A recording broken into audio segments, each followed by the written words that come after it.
Inverse of a matrix. A square matrix of order n is invertible if there exists a square matrix B of same order such that AB is equals to I is equals to B A. जिन लोगों ने matrices कर लिया हुआ है उनको पता होगा कि ये क्या बोल रही हूँ मैं, क्योंकि हम पीछे डिस्कस करके आ चुके हैं. अगर दो मैट्रिक्स को हम लिख रहे हैं A B is equals to B A, हमने एक चीज़ और की थी कि जो मैट्रिक्स मल्टीप्लिकेशन होती है वो कम्यूट नहीं करती. A B can not be equal to B A, कुछ पर्टिकुलर केसेस में ही होगा. तो वो पर्टिकुलर केस यही है. क्या है? अगर A B is equals to B A है तो उसका प्रोडक्ट हमेशा आई ही होगा. What does it mean? कि in such case inverse of A is B, we can write that A inverse is equals to B. अच्छा, अब non singular भी मैंने डिस्कस किया था लास्ट ईयर में. नॉन सिंगुलर मैट्रिक्स हम किसको बोलते हैं? जिसका डिटर्मिनेंट जीरो ना हो. तो जिस मैट्रिक्स का डिटर्मिनेंट जीरो हो गया वो सिंगुलर है. इस पे 1 मार्कर क्वेश्चन आ जाता है. आपको एक मैट्रिक्स दे देंगे एंड कुछ के वगैरह मिसिंग होगा उस मैट्रिक्स में और पूछेंगे फाइंड के if the given matrix is singular matrix. तो उस केस में आप डिटर्मिनेंट को जीरो लेके चलोगे, उसके कॉरेस्पॉन्डिंग आप के की वैल्यू ढूंढ दोगे. ये बहुत बेसिक सी चीज़ें हैं जो 1 मार्क्स में आती हैं. बहुत ध्यान से सुना करो जो भी बोलते हैं. देन इन सच केस आप इनवर्स तभी फाइंड कर सकते हो जब determinant of A is not equal to zero. ये भी मैं पिछले लेक्चर में बता चुकी हूँ आपको, पिछले से पिछले में बताया था.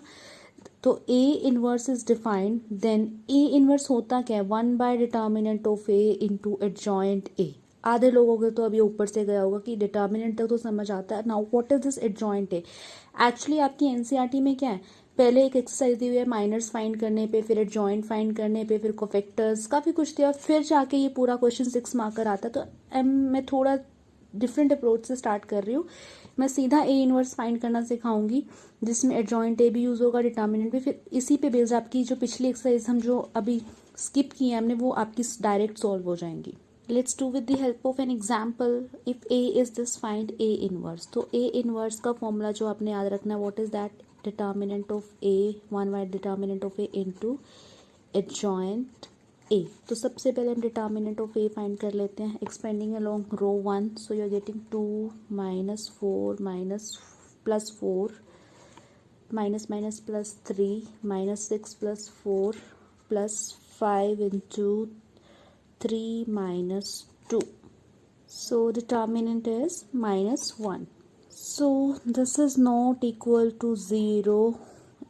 ये आपने लिखना ही लिखना है. There this imply A inverse exist. Let's move to next step. इसमें क्या है, हम एडजॉइंट फाइंड करना है, फिर हमें दोनों को मल्टीप्लाई कर देना है. अब एडजॉइंट ए फाइंड करने से पहले हमें फाइंड करने हैं माइनर्स.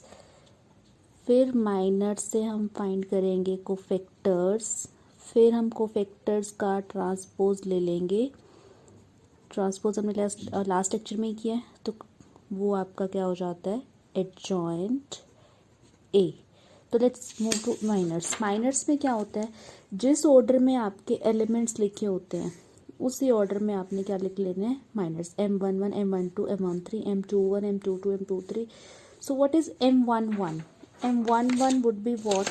आपका क्वेश्चन क्या था?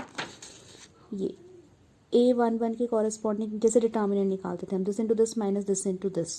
इसमें उसमें मल्टीप्लाई भी करते थे, सिर्फ डिटर्मिनेंट लेना है. सो 2 इंटू 2 इज -4 एंड -4 करोगे तो you will be getting 0. So M11 would be 0. For M2 हमें इसके कॉरेस्पॉन्डिंग आंसर चाहिए, तो we leave this 3 minus 2 minus 6 and -4. So keep on moving these steps. You are getting M11 0 -2 M12. Similarly ये सारी 9 की 9 entries आप निकाल लोगे. एंड येस, बेस्ट तरीका टू डू इज दिस. जब हमें रो एंड कॉलम हाइड करने होते हैं, यहाँ पे जब रो कॉलम हाइड करते हो तो do one thing. Question pen से लिखो और एक पेंसिल और इरेजर साथ रखो. पेंसिल से जिस रो और कॉलम के कॉरेस्पॉन्डिंग आप ढूंढो, सपोज 2 के एलिमेंट्स निकाल रहे हो तो इसको पेंसिल से मार्क किया, इसको मार्क किया, तो लेफ्ट एंट्रीज का भी डिटर्मिनेंट ले लोगे, क्योंकि इसमें गलती होने के चांसेस बहुत होते हैं. और आपका 4 मार्क्स का क्वेश्चन आता है अगर ये ऐसे वाला आता है तो 4 मार्क्स के पूरे चले जाते हैं आपके. तो please avoid doing such kind of mistakes. So these are our minors. Next step is to find cofactors. Cofactors is what C I j and -1 to power I plus j and जो भी आपके miners आए हैं that is I जे. अगर देखने में ये बहुत भयंकर लग रहा है तो ऑड इवन तो याद रख सकते हो ना. ऑड इवन कुछ नहीं करना, M1 की जगह C11 C21 सब C से रिप्लेस कर दिया. इसमें करना क्या है, जहाँ पे इवन आएगा वहाँ पे प्लस का साइन. क्यों? क्योंकि -1 की power 1 + 1 that is even. 1 + 2 is 3.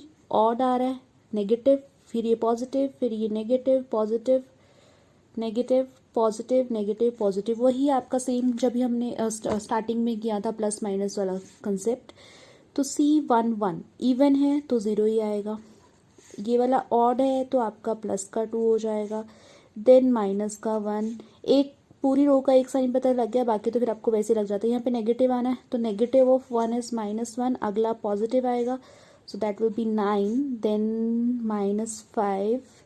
ये आपका इवन है 3 + 1 तो 2. और ये ऑड है तो प्लस का 22 एंड दिस इज माइनस का 13. अच्छा, ये देखने में टाइम कंज्यूमिंग लग रहा है क्योंकि अभी मैं आपको एक्सप्लेन कर रही हूँ ये चीज़ें, बहुत डिटेल एक्सप्लेन कर रही हूँ, बट जब ये आपने करना है तो ये फटाफट सामने निकलेगा.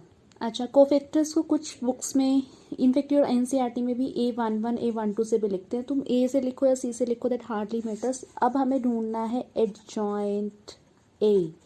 दैट वाज व्हाट, जो कोफैक्टर्स मैट्रिक्स आपकी आई है उसका ले लो ट्रांसपोज, यानी कि इसका ट्रांसपोज लेना है आपने. तो adjoint A would be what, ये रो आपकी कॉलम बन जाएगी तो that will B 0 2 -1 -1 9 -5 then 2 22 -13. We are almost done. Now we have to find determinant of inverse of A. That was what, adjoint A divided by determinant of A, या 1 by determinant of A into adjoint A. So determinant of A हमारा क्या आया था, that was I guess -1. Let me check once. It was -1. तो हमने पूरे matrix को इसको -1 से डिवाइड करना है. तो so you are getting 0 1 -2 -2 -9 -22 +1 +5 plus का 13. This is your inverse.